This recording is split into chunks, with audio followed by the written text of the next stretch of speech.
सेना ने दावा किया कि उसने हाइफा खाड़ी की तरफ दागे गए 20 से ज्यादा टारगेट्स को हवा में ही नष्ट कर दिया है। इन टारगेट्स को हिजबुल्लाह की तरफ से इजराइल में तबाही मचाने के इरादे से दागा गया था, लेकिन सीमा पर तैनात आयरन डोम ने, जो कि एक बड़ी शील्ड है इजराइल के पास, ने उन्हें वक्त रहते ही आसमान में ही राख में तब्दील कर दिया।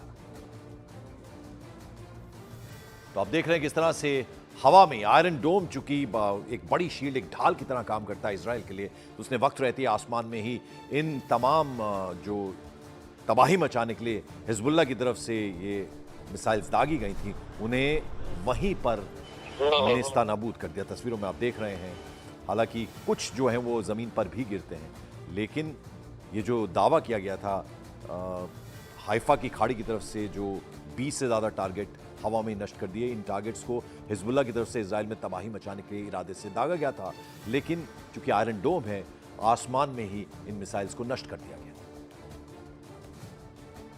और खबर तो यह भी आ रही है कि ईरान और हिजबुल्लाह अब इजराइल के खिलाफ नए सिरे से प्लानिंग कर रहे हैं। वॉर जोन के एक नए दावे के मुताबिक ईरान और हिजबुल्लाह मिलकर इजराइल पर कोई चौंकाने वाला हमला कर सकते हैं।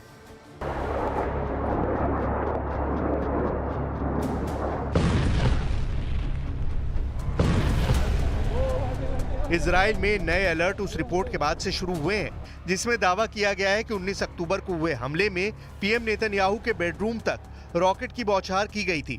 आईडीएफ के मुताबिक नेतन्याहू को टारगेट करने से पहले लेबनान से उत्तरी इजराइल पर लगभग 55 रॉकेट दागे गए थे, जिनमें कई रॉकेट को डिफेंस सिस्टम ने रोका, जबकि कई खुले इलाके में गिरे।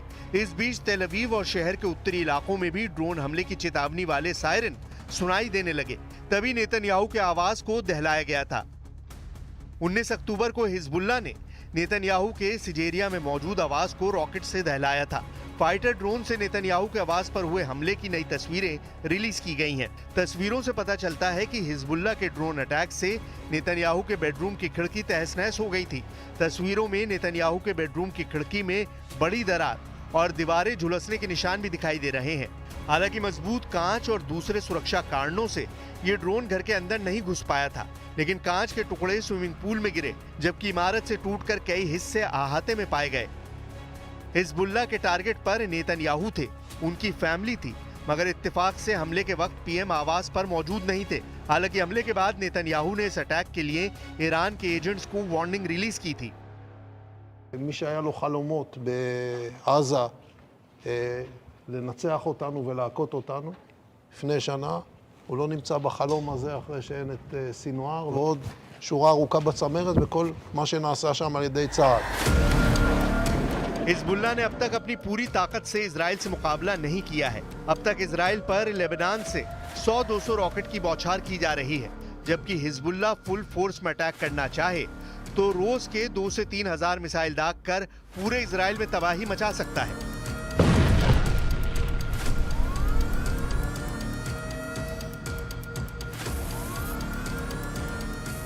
अमेरिका के पूर्व अधिकारियों और ईरानी सूत्रों के मुताबिक ईरान और हिजबुल्लाह एक साथ मिलकर इजराइल पर हमला करने जा रहे हैं। दावा किया जा रहा है कि हमला इतना बड़ा और भीषण होगा कि इजराइल का एयर डिफेंस सिस्टम आयरन डोम हिजबुल्लाह के रॉकेट और ड्रोन हमलों को रोक नहीं पाएगा।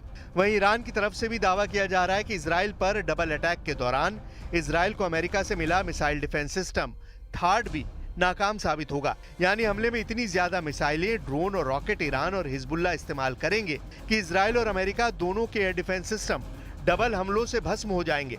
इसलिए इसे ईरान हिजबुल्लाह का ऑपरेशन कयामत कहा जाने लगा है।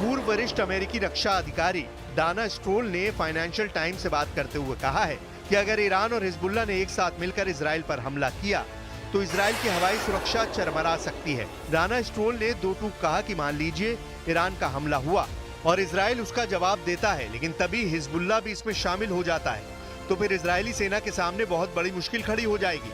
इजराइल के एयर डिफेंस सिस्टम लंबे समय तक ईरान और हिजबुल्लाह के जॉइंट अटैक के सामने टिक नहीं पाएंगे। वहीं इजराइल एरोस्पेस इंडस्ट्रीज के सीईओ बोज लेवी का दावा है कि उनकी कुछ यूनिट्स हफ्ते में 7 दिन 24 घंटे इजराइल के एयर डिफेंस सिस्टम से जुड़ी मिसाइलें और कंट्रोल सिस्टम का प्रोडक्शन कर रही हैं। इजराइल एरोस्पेस इंडस्ट्रीज यानी IAI मिसाइल इंटरसेप्टर बनाती है, जिसका इस्तेमाल इजराइल अपने एयर डिफेंस सिस्टम में करता है। इजराइल ने अपनी सुरक्षा के लिए इन एयर डिफेंस सिस्टम की मल्टी लेयर्ड तैनाती कर रखी है। इजराइल का आयरन डोम जो कि शॉर्ट रेंज मिसाइलों को हवा में ही इंटरसेप्ट करता है, जबकि डेविड स्लिंग मीडियम रेंज की मिसाइलों और एरो सिस्टम लॉन्ग रेंज की बैलिस्टिक मिसाइलों को इंटरसेप्ट करने का काम करता है। 7 अक्टूबर 2023 को जब हमास ने इजराइल पर हमला किया था, तब से अब तक गजा और लेबनान की ओर से 25,000 से अधिक मिसाइलें और रॉकेट इजराइल की ओर दागे जा चुके हैं। लेकिन इजराइल अपने सुरक्षा कवच के दम पर हर फ्रंट पर दुश्मनों से मुकाबला कर रहा है। लेकिन हिजबुल्लाह, ईरान और हमास के ट्रिपल अटैक को इजराइल अकेले रोक पाएगा ये कहना मुश्किल है। खासकर ईरान ने जब धरती फाड़ मिसाइलों की बौछार शुरू कर दी, तब इजराइल का बचना मुश्किल है।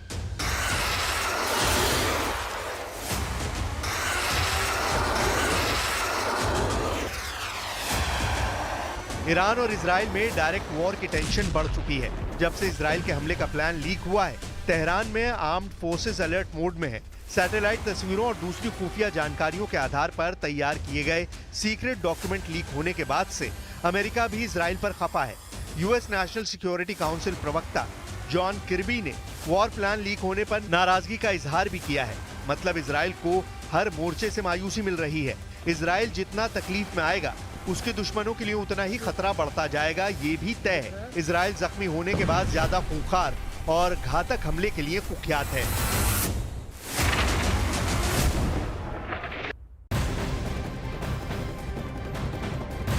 और इस बीच इजराइल के खिलाफ हिजबुल्लाह ने बड़ी तैयारी कर ली है। लेबनान की मस्जिद में हिजबुल्लाह के एक बड़े हथियार गोडाउन के बारे में पता लगा है। इजरायली सेना ने यह दावा किया कि हिजबुल्लाह ने लेबनान की एक मस्जिद में ग्रेनेड लॉन्चर और मिसाइलों का बड़ा जखीरा छिपा कर रखा है। ग्राउंड ऑपरेशन के दौरान इजरायली आर्मी ने वहां से ग्रेनेड लॉन्चर, मिसाइल, RPG, लड़ाकू जैकेट, कॉर्नेट मिसाइल और दूसरे कई सारे हथियार भी बरामद किए हैं। एक बड़ा जखीरा बरामद हुआ है। मस्जिद में हिजबुल्लाह ने छिपा कर रखे थे ये तमाम असला और हथियार। और उधर इजराइल ने अमेरिका की थार्ड मिसाइल डिफेंस सिस्टम को दिखाया, तो इसके जवाब में ईरान ने अपनी सबसे खतरनाक मशीन ही निकाली। इस मशीन को खामेनेई का अरमान लड़ाका बताया जा रहा है। यह इजराइल के फाइटर जेट का सबसे बड़ा दुश्मन साबित हो सकता है।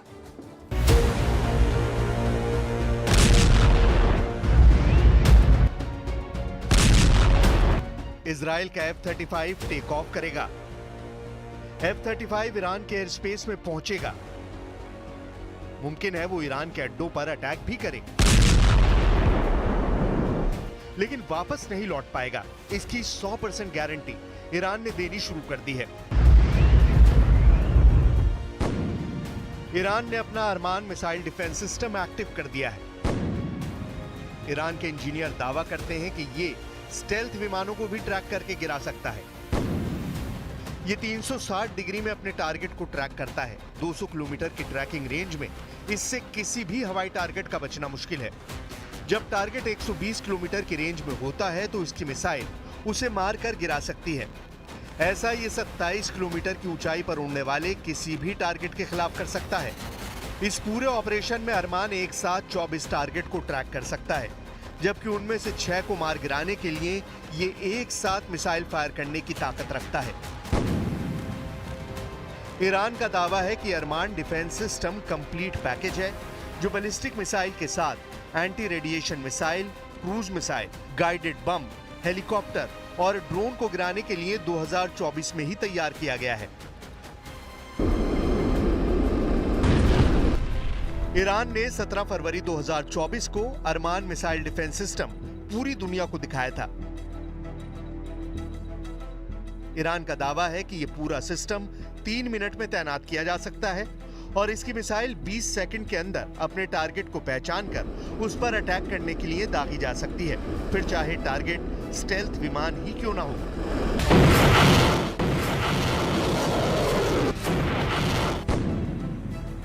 अरमान मिसाइल डिफेंस सिस्टम में सैयाद 3F नाम की मिसाइल इस्तेमाल होती है। 6 मीटर की ये मिसाइल 1000 किलो वजन की है और ये 120 किलोमीटर के दायरे में अपने आसमानी टारगेट पर जाकर फट जाती है। इजराइल इस वक्त बेहद गुस्से में है। वो 1 अक्टूबर को ईरान की बैलिस्टिक मिसाइल वाले हमले का करारा जवाब देना चाहता है, उसका बदला लेना चाहता है और ये फैसला बिन्यामिन नेतन्याहू को करना है। पूरी दुनिया की नजर उनके इस फैसले पर टिकी है क्योंकि इसके बाद युद्ध का एक नया अध्याय शुरू होगा। इसलिए इजराइल ने उतार दिया है अपना सबसे खतरनाक फाइटर जेट F-35 जो उसे अमेरिका से मिला है। इसका मुकाबला करने के लिए दावा किया जा रहा है कि ईरान को मिल गया है रूस का S-400 एयर डिफेंस सिस्टम। क्या S-400 और अरमान मिसाइल डिफेंस सिस्टम मिलकर इजराइल के हमले को नाकाम कर सकते हैं? ये बड़ा सवाल है। फारस की खाड़ी के ऊपर इस वक्त कुछ अशुभ होने वाला है।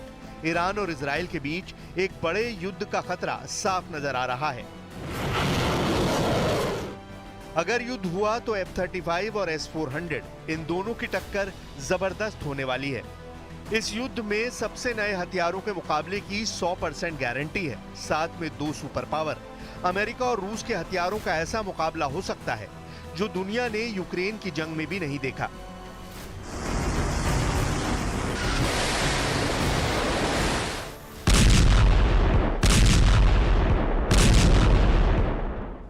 और कुछ दिन पहले इजराइल ने यह दावा किया था कि इजरायली सेना के टारगेट पर लेबनान का हॉस्पिटल, जिसके नीचे हिजबुल्लाह ने करोड़ों डॉलर का सोना जमा करके रखा है।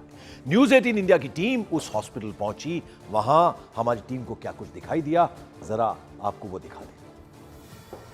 तो न्यूज़ 18 इंडिया की टीम पहुंची है अल सहेल हॉस्पिटल के अंदर, जिसके बारे में बताया जा रहा है कि हिजबुल्लाह का यहाँ पे बंकर रहा है और ख़ास तौर से सैयद हसन नसरुल्लाह ने यहाँ पे अंडरग्राउंड एक बंकर बनवाया था इस हॉस्पिटल के नीचे, जिसमें सोना और डॉलर्स छुपाए रखे गए हैं। और असल हकीकत क्या है ये हम जानने की कोशिश करेंगे। हालांकि ये लगातार सर्वेलेंस पे हैं इजरायली फोर्सेस के, लेकिन हम कोशिश करेंगे यहाँ पे देखने की। हो सकता है कि यहाँ पे अंदर कोई इस तरीके का हाइड आउट हो, तो कोशिश करेंगे हम यहाँ इस हॉस्पिटल में जाने की। तो ये हॉस्पिटल का अमला भी यहाँ पे है, तो इनसे हमने रिक्वेस्ट की कि हम भी इस हॉस्पिटल का टूर करना चाहते हैं, देखना चाहते हैं कहाँ पे क्या है। हालांकि यहाँ पे ख़तरे के बादल लगातार मंडला रहे हैं। यहाँ ज़िंदगी की कोई गारंटी नहीं है, कभी भी इस हॉस्पिटल को निशाना बनाया जा सकता है। लेकिन चूँकि इजराइल फोर्सेस ने खुद कहा है कि इस हॉस्पिटल पे उनकी नज़र है और 24 घंटे ड्रोन से सर्वेलेंस की जाती है। ये अंडरग्राउंड एरिया है इसका, यानी अभी मैं ग्राउंड लेवल पे जा रहा हूँ। अभी दिखाने की कोशिश करेंगे ये हमें कि अंडरग्राउंड क्या है। इसके कई फ्लोर जो हैं अंडरग्राउंड हैं ज़रूर। अब ये दिखा रहे हैं मिस सलमा अवाली थिएटर्स हैं, ऑपरेटिंग थिएटर्स हैं, ये आप देख सकते हैं। और उसके बाद नीचे ये मुझे ले जा रहे हैं और न्यूज़ 18 इंडिया की ये वर्ल्ड एक्सक्लूसिव रिपोर्ट है उस हॉस्पिटल से, जिसके बारे में इजरायली फोर्सेस ने साफ बता दिया है कि इसके नीचे एक हाइड आउट है, इसके नीचे एक बंकर है जिसमें डॉलर्स और सोना रखा है हिजबुल्लाह ने। ख़ास तौर से हिजबुल्लाह के जो चीफ रहे हैं सैयद हसन नसरुल्लाह, कहा जा रहा है कि वो जहाँ पर रहते थे यहाँ से वहाँ तक बिल्कुल एक टनल जाती है। लेकिन ये हमें दिखा रहे हैं कि ये है ऑपरेशन थिएटर्स जो इसके ग्राउंड फ्लोर्स पे है।